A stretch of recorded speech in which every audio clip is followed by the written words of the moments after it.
institution, then you prepare financial statement in compliance with this particular standards. So 𝐼𝐍𝑠 21, this basically deals with the impairment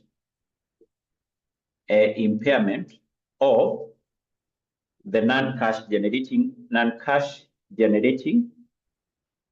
assets, impairment of non-cash generating assets, impairment of non-cash generating assets.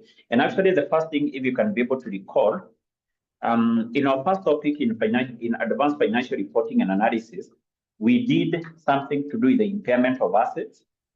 And maybe I hope those who had not joined then, you have already watched that video. I think the videos for the first 3 classes, they cover something to do with the impairment of assets. But maybe I can just remind you, what do you mean by impairment of assets here?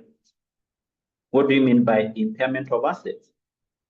Impairment of assets. So impairment of assets, we said that this is the reduction.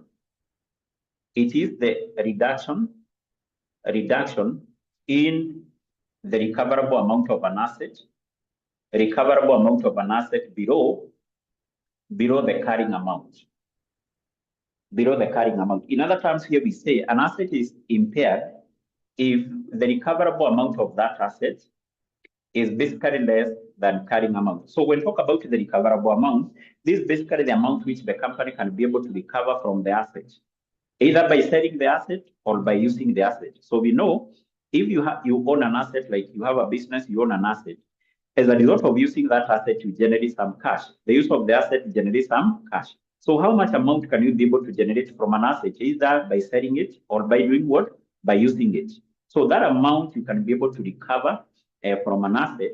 If that amount is less, than the carrying amount, and in this case, I hope you can be able to recall what is the carrying amount of an asset.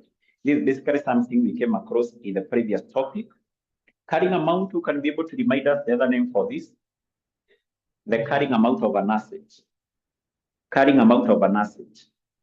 Carrying amount of an asset, yes, this one is the same with the net book value.